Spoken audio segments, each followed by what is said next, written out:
Welcome back to the Mental Health Matchmaker podcast. I'm your host, Brooke, and in this episode, we're sitting down with registered therapist Fran. We dive into ADHD and autism, what they are, how they show up, and how they're often misunderstood. We explore diagnosis, the realities of being neurodivergent in a neurotypical world, and the complexity of framing ADHD as either a superpower or a clinical condition. We also touch on masking in both ADHD and autism, along with communication differences, social norms, and approaching neurodivergence with more compassion and curiosity. Let's get into it.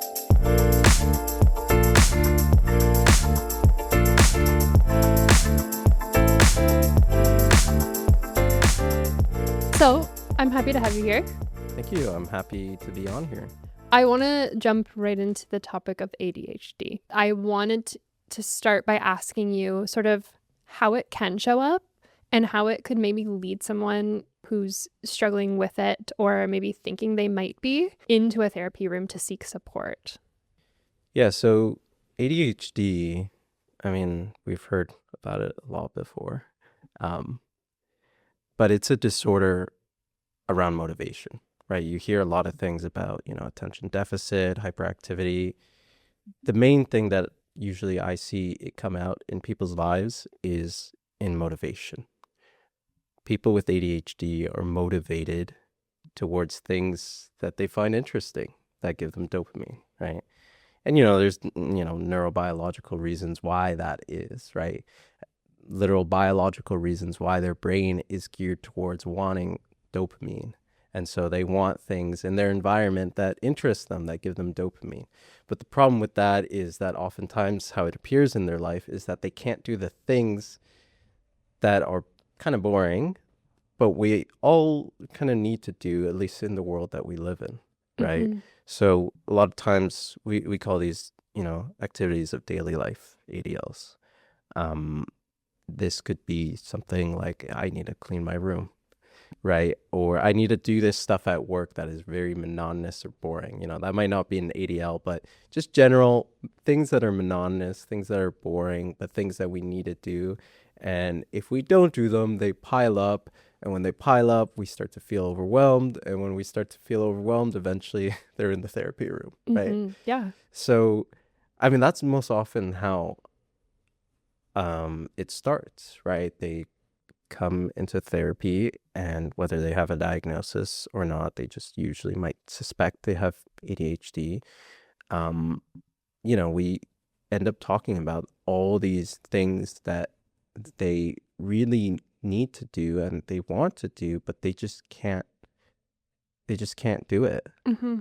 Right? And it's so frustrating for them, because our world sees these things as, especially with ADLs, right, as almost easy, right? Like, you can just wash the dishes. Like, why is it so hard if you can do your physics or whatever homework or whatever interesting thing you might be doing? Why can't you do just something as simple as clean your room or do the dishes or like carve out the time to make a meal? That is where for me it showed up so much. Yep. And I actually remember like early on when I started dating my boyfriend and almost just being so fascinated by the way that he does these boring things. Yeah. And like just knows that he has to do them and then does them. Yeah. For me, I just couldn't wrap my head around like, so you do this every single day? Yeah. Yeah. Exactly. And he was like, yeah, you don't?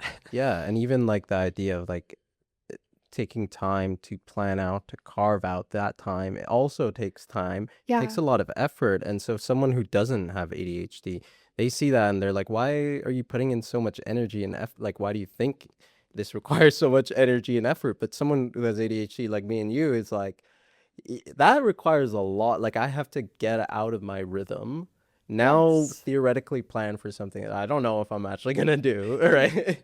Because 100%. in the moment, like, so that could be a waste of time, and so that's just like one example of like hundreds of thousands of different examples that exist in people who have ADHD, right? And they just live in a world that is not really in tune with them, right? Our world is very methodical, organized, created on top of, the idea of productivity and capitalism and all this sort of stuff, organization and everything. And that's almost like the opposite of ADHD, which is creativity and, just being so hyper focused in the things that you're passionate about, right? And not constantly having this almost robotic kind of like way of being, which is a bit mean to call neurotypical people like that, but sometimes they can like look like that from maybe a neurodivergent side.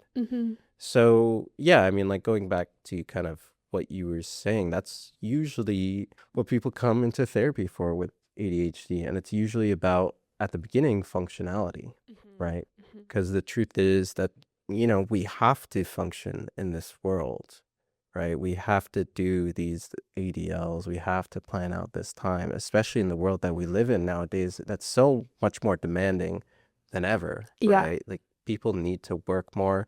People need to like micromanage their finances more. People need to, do all those little boring things to actually take care of themselves and survive in a world that is like increasingly getting a little dangerous. Right. And for an ADHD person, it's really difficult. Yeah, I can feel the resistance creeping in when you're saying these things because I'm like aware of them, and I'm at the same time, it's still so hard. One thing that you said in our brief chat that we had was about getting a diagnosis or not. But basically that you support people whether they have that or not, and something about like them trusting themselves, that they're the expert of their own lives. Can you just talk about that? Because I really love the way that you framed it. Yeah, I mean, when someone comes into therapy, just in general, I go in with the idea that they are the expert of their life, right? I may have expertise in a certain area. I see a lot of people for, therapy or whatever. So, I'm an expert in some ways, but they are the expert of their life. They're the ones that lived in their body for X amount of years, and not in one session or 10 sessions or in 100 sessions am I actually ever going to understand what it means to be them, to wake up in their body. So what that means is I always really take what they say about their existence very seriously. Right. And if they think they have a disorder, I trust and I know that they probably have put in a lot of research into that, because that's something really deeply personal about themselves that a lot of people are very interested in understanding about whatever disorder they might have. Right. So I'm totally always on board if they're like, hey, I think I might have this, and maybe we do some psychoeducation, but usually they're very well aware of it all. And so when it comes to ADHD, man, I find that a lot of people that say, I think I have ADHD, and they go and then actually get an assessment and diagnosis, they actually had it. Right. Because they have that lived experience of constantly feeling like there's something off about themselves in a way. Yeah. Right? That feeling of like, why can't I just do this right? Yeah. Or why does this feel so hard for me only? Yeah. Yeah.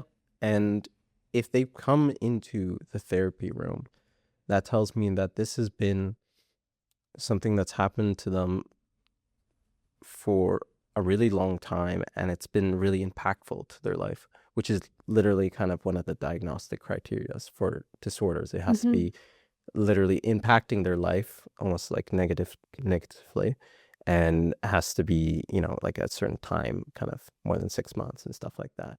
Let's say theoretically they didn't meet the diagnostic criteria. Well, we understand, mental health symptoms as really kind of a spectrum, right, of like intensity. So maybe you might not meet the criteria, but you still have levels of attention deficit, right? Exactly. You might still have hyperactivity to a point that's still impactful to your life, and that's important. My approach, it's really good to, of course, get assessed, get diagnosed. It's really important, especially for your medical records, so you can get medication, accommodations, and all this sort of stuff. Right. But at the same time, for therapy, really, it's not necessarily needed. And I completely trust your kind of self-judgment of your situation, because again, you are the expert of your life, not me. Yeah. And like you said, Even if there are pieces of this larger thing or this box that, you know, maybe when you're like, oh, that has been confirmed for me, maybe that does do a lot, and I would understand why that feels validating. Oh, absolutely. It feels so validating for me. But I do like that you point out that, you know, it's not a bad thing if there are pieces of that description that resonate with you. In a perfect world, we would have the ability to, you know, send someone off to get their assessment and their diagnosis very quickly. Unfortunately, we live in a world where that's really expensive. Totally. It costs a lot of time, resources. And so there's also the question of, okay, what is, you know, increasingly in this world that is becoming more and more kind of demanding, what's the priority, right? If you can get an assessment, do it, right? If you have that opportunity, that's amazing. But if you don't have it, that doesn't mean that we can't sit down and understand you, right? It doesn't mean we can't explore your life and try to look at the themes that have come up time and time again. And with ADHD, it's always a theme of like, I'm different, I'm incapable, I'm whatever, right? These are the kind of narrative messages that the world kind of throws on you just because, again, we live in a neurotypical world, right? That's not designed for, you know, creativity and fantasizing and imagining and being hyper-focused on one particular thing. And math, like, who cares about math? That's not interesting to me. Right. I guess there's almost like two ways of thinking about ADHD, I guess, in the counseling clinical field, which is, you know, it's a superpower, or it's a medical condition, you know, and of course it doesn't need to be black and white either or. And so that's why I do fall more in the middle, where it's like we can completely look at all the things that ADHD does bring us, the positive things, which are amazing. And, you know, when we think about what ADHD is, we could, you know, argue that it's almost like a adaptive development that humans had maybe 10,000, 20,000 years ago when we're hunter-gatherers. That ADHD person is, you know, the person being able to connect things in the environment that no one else can. They're the ones that are like reading the stars or doing something spiritual. And maybe they don't need to clean the house because they have the rest of the tribe to do that. And they're the one that, you know, focuses on all that, right? So they have that hyper focus in things that they find interesting, and they can see things no one else can. And that is a superpower of ADHD, right? The ability to just completely just get into the thing that you're interested in, and everything falls away. And all the amazing artists, musicians, whatever of this planet, even scientists, a lot of them have ADHD because it's actually helpful in that way. You know, a lot of doctors I know also have ADHD because they need to be in that shift for 36 hours and they just hyper focus, boom, you know? But then there's the other side of it being a medical condition. The truth is, again, we live in a world that's designed for organization, productivity, being almost like a jack of all trades, right? Where you go home and you need to take care of your house, and you need to take care of your finances, and you need to be independent, right? Or at least that's kind of the Western world we live in, right? And so when it comes to all those things, then ADHD becomes really a disability, right? Because those things are really, really hard to do. And it's important that we kind of address and acknowledge both those things, I guess. Acknowledge that there are just amazing, beautiful things that ADHD brings us, and that at the same time, there are things that we can try to acknowledge so we can better accommodate our life. Yeah. So when it comes to finding yourself in the therapy room, if these things are things that you've struggled with, what can that space give you? Yeah, so that's a great question. The power of awareness and observation is just amazing, right? Because, you know, at least the way I conceptualize an individual is that we live in systems, right? We have our external environment, which is composed of our family, our friends, culture, all this sort of stuff. That's within a system, right? That impacts us. But we also have an internal system that's always impacting us, right? Our habits of thoughts, behaviors, emotions, way we express ourselves, and particular maybe ways of being that we are because of our brain, right? Because of ADHD. And that in and of itself is a system. And so when we look at the system and we start to understand it and uncover pieces, right? And, finally identify, oh, this is why I always act in this way, or why I find this so challenging, or why XYZ.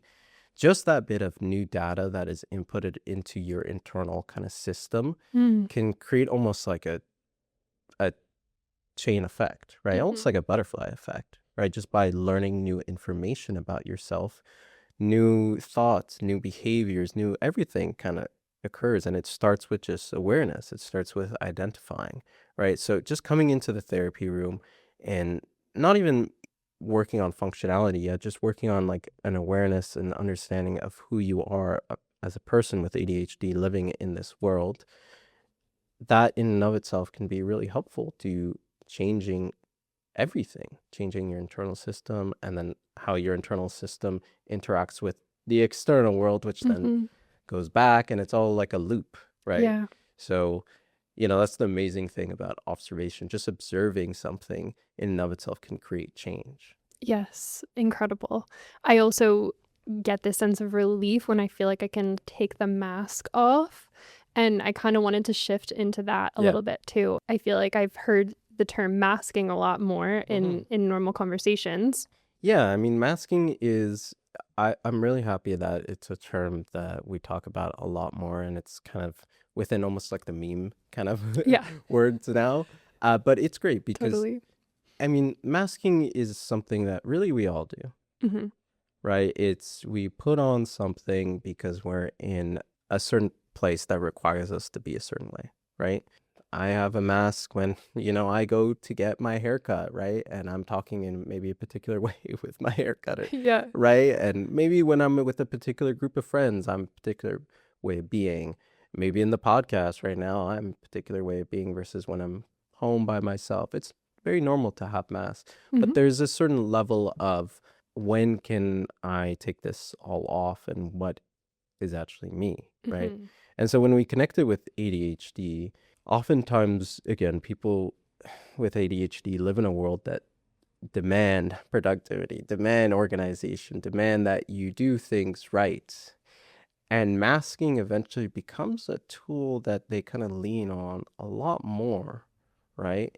When they're a child, they're just ADHD and they express it very freely because they haven't, I guess it's almost really sad to think about it, but they haven't really been hurt by the world enough to kind of learn this technique.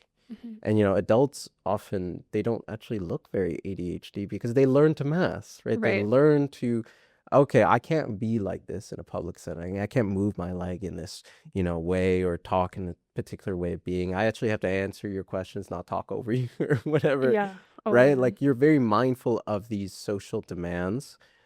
And so you use your mask, your way of being, to kind of reach that demand. Mhm. The mask is adaptive Mhm. for ADHD people. That's why a lot of ADHD people mask. But it's also very, very exhausting. And I mean, I hear a lot of stories and a lot of themes of you become an adult with ADHD and you don't realize just how much you've been masking for the entire world. Mhm. And it goes to the point where even you might be with your friends and you feel like I can't really be authentic, or even with your partner. The problem with that is, of course, we need to be authentic to get connection, Yeah. right? And so that feeling of like you're with a bunch of people, but you don't feel like you're actually with people, oftentimes that comes because we just have this heavy thing on us that's completely separating us from the environment, right? And so Mhm. we can acknowledge this heavy thing helps us to function, to fit in, but we lose that sense of connection that we have with people when we're just our authentic selves and they see us for just who we are, which is a beautiful, amazing person, Mhm. and we see them for who they are and stuff like that. And so I guess like, with ADHD and masking, the biggest thing that often comes from it is people pleasing. Oh man, we And could talk about that yeah, for 4 we hours could talk about that for 4 hours. Yeah, absolutely. minimum. Yeah, and it's something that, again, it's almost adaptive to people please, because the ADHD person is someone who feels like they've continuously disappointed the world just by existing because their brain is different, right? So they learn to develop a technique, a strategy of like, I really need to go above and beyond to get people's approval, right? I need to put 200% energy, not 100%. No. What's 100%? Yeah, what's 100%? And, they've tried 100% before, they've gotten rejection. No one wants to be rejected. So you put 200, 300%. And, you finally get that, whatever, validation, approval, that sense of connection. But you can only do that for so long until you're eventually, 24, 25, and you're like, I'm stuck in this people pleasing, this like way of being that I can't stop. Just saying yes to people and I can't put myself first because of this, all this sort of stuff. That's just one example of how the masking can almost distort and almost take control of your life in a way, because again, we can always acknowledge that how adaptive it is, but there's a limit where we have to say, well, I want to have control over my thoughts, what I'm saying, and boundaries and all this sort of stuff. And people pleasing is just one of the the things that oftentimes just makes us feel like we have no control and we have to act in this certain way to please this person, right? Almost the theme here is just the rejection from the world that a lot of people with ADHD experience. And so, just like with people pleasing, it's adaptive to develop a sense of when people are disapproving of you, when you're not doing something right? ADHD people are so good at reading faces, or like reading just like the vibe of the room, like, oh, okay, that I said something that person didn't like. And it's amazing how your body will develop this sensitivity towards that. That part's exhausting too. It is exhausting because we can't help but be rejected sometimes, even if you're neurotypical. It's very normal to experience rejection. Just because, again, we're all human, we're all very different, and it's just one of the human things to sometimes reject one another, get upset. It's okay for someone to get upset at you, or you to get upset at someone else. But when you have that sensitivity, when you get that rejection or that feeling that you upset someone, it ruins your day. It's all consuming. It is all consuming. Sometimes you reach the limit, which ends up opening a door that is probably needing to be opened.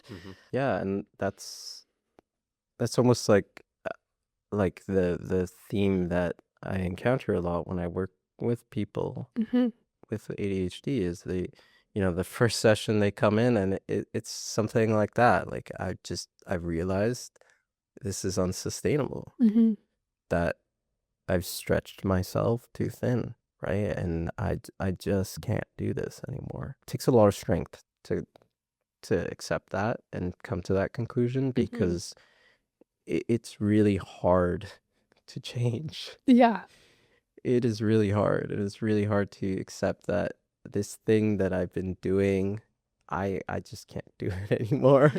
And I need to like reflect and do things. And I guess, I don't know, for me that goes back to kind of observation and awareness, just learning about yourself, learning why you might be doing the things you are doing, because everything has a purpose in your kind of internal system. And that gives you that awareness, right? That even that body awareness, oh, I'm doing that stretching thing again, like that stretching feeling is coming back again. That's my cue that this is not healthy for me. This is not sustainable for me. So even just being aware of body cues and things like that can create change. One thing that's helped me a lot is actually having I have really amazing friends and a really amazing boyfriend.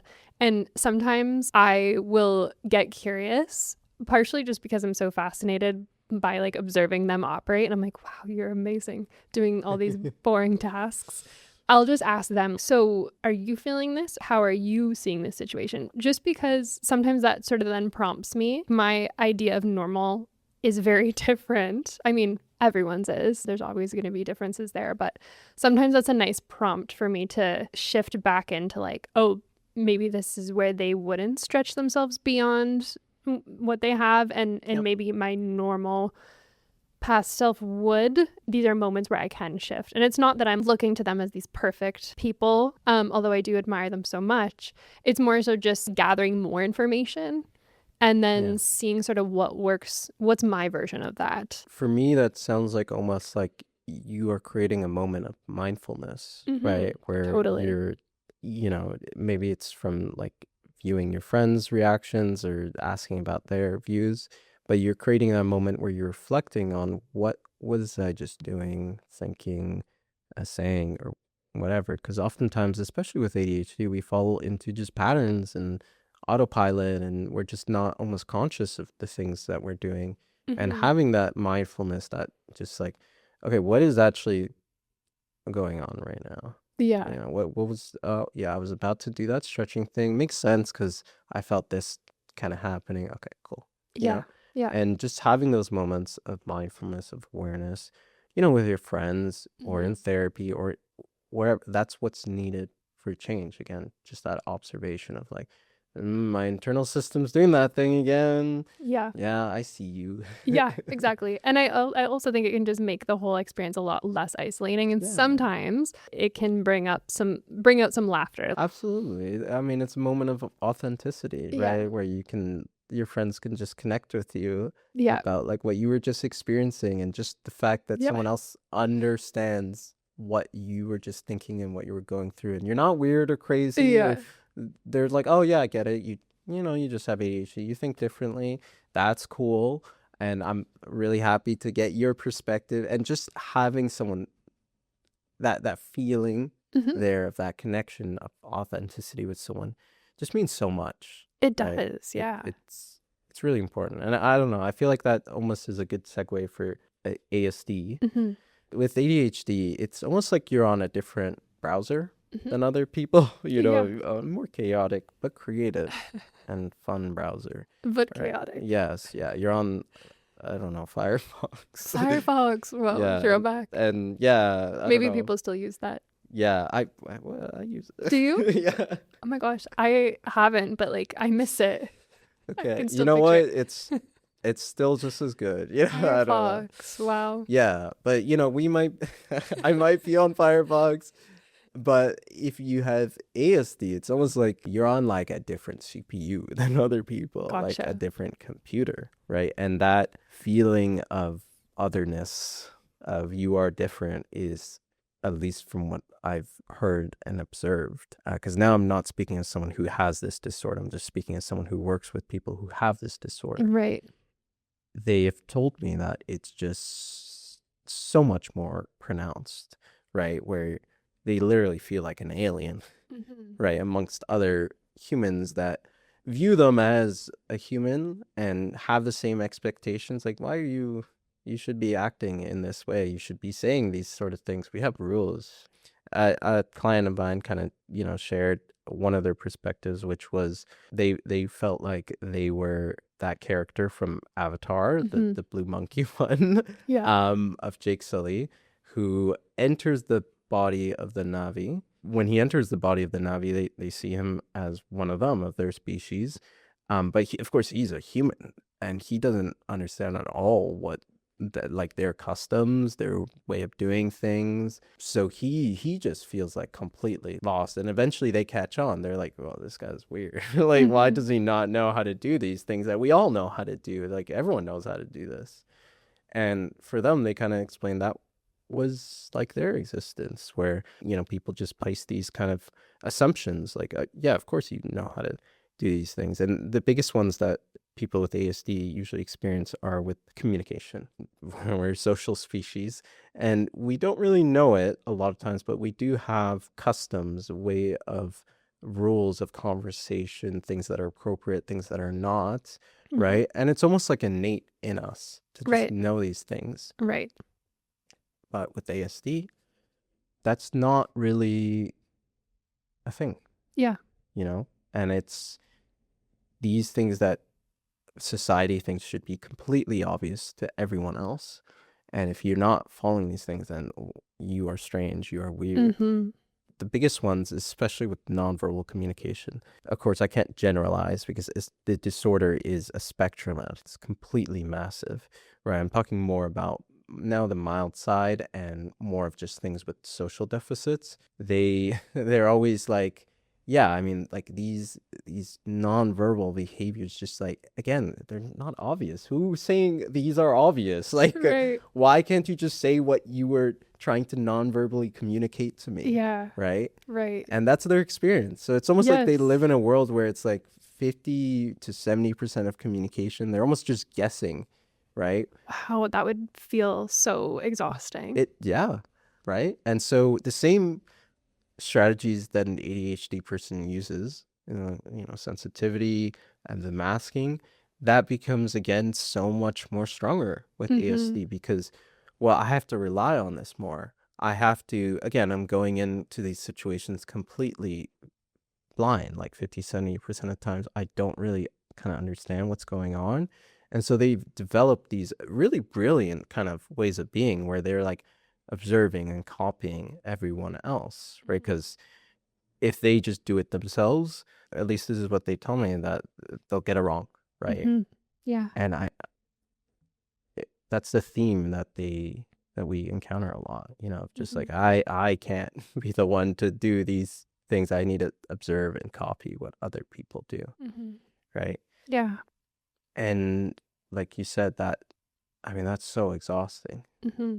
Okay, Love on the Spectrum, one of my favorite shows. I love it. Yeah. I feel like that has allowed us to see into the lives of people that have ASD, and it does sort of show the spectrum as well. Like everyone has a different experience. Yeah. Can you talk a little bit about how that has maybe opened our minds? Yeah. And also how we can continue to deepen into bringing that compassion into everyday life. Yeah, Love on the Spectrum is a really amazing show. I mean, it's very enjoyable to watch, and I really like how they have brought attention in general to ASD, and of course to, hey, these individuals with ASD, they also, they're just regular people that want to also date, Yeah. and Yeah. just showing the inside lives, right? They're not entirely different than anyone else, right? They might have particular characteristics associated with the ADHD, which is like they might have a hyperfixation on something, right? Like the girl, I think that she really likes anime, these things, which are traits that are associated with the ASD. You have something that you might be like really particularly very, very interested in, right? Alongside of different ways of communication that are not necessarily social deficits. It's just different ways of communication that our society views as a social deficit. Right. Yeah. Right. And I think that's one of the beautiful things that shows to people is that actually they are communicating with each other. It's just in the way that makes sense for them. Right. And one of those is like, hey, do you like this thing that I like? Yeah, I do like that thing you like. And then they go on that date and they talk about that thing, and it's just that one thing for hours upon end that to just someone without ASD might look kind of like, oh, that's a little strange. But we just understand that's their way of communicating. That's their way of being, right? And of course, like every individual is different. And I love how it shows the spectrum, right, of just how wide it can be. I really wish that compassion that we have for those individuals is shown to just generally anyone with ASD. It would be great generally to everyone on this planet. But, in the context of ASD, because we get to see these individuals and their inside lives and just see them as just one of us, like a friend who just, happens to really like these kind of certain things, we develop that connection and that understanding with them. But when you see a person out on the streets and you don't have that information given to you that, hey, they have ASD, you're immediately in that normative societal mindset where there are these appropriate things that we must engage in. If you're doing these non-appropriate things, you are an other, you are strange, you are weird. And I think to show just generally more compassion to people on this planet, we need to learn to identify that way of thinking of you are weird, you are strange, if you're not doing these things, is not helpful, Mm-hmm. is alienating and hurting a lot of people on this planet. Not just people with ASD, but just generally people who view the world in a different way. Kind of going off topic here, but I wish that's the great. love and attention we showed for the amazing people that were shown on Love on the Spectrum was just shown to everyone in general who's on Yeah. the spectrum. And just the curiosity, bringing the curiosity back in. That's a great way of putting it. Just being Yeah. curious without judgment. We're always going to be making assumptions, whether we like plan to or not. But I always just assume that I'm not in their experience. Whoever I'm speaking to, like, this must make sense for them. Yeah, I love that. I think the world we're going towards is we're catching ourselves more making those assumptions and learning more that these are not valid assumptions at all. Yeah, so we chatted a lot about ADHD, a lot about ASD. So people can find you in Mississauga, Toronto, Vaughan, Yes. and virtually. Thank you so much for everything you've shared and all of the wisdom. It's been such a great conversation. We could keep going. We'll get to all the other 4-hour conversations at different points. Over time.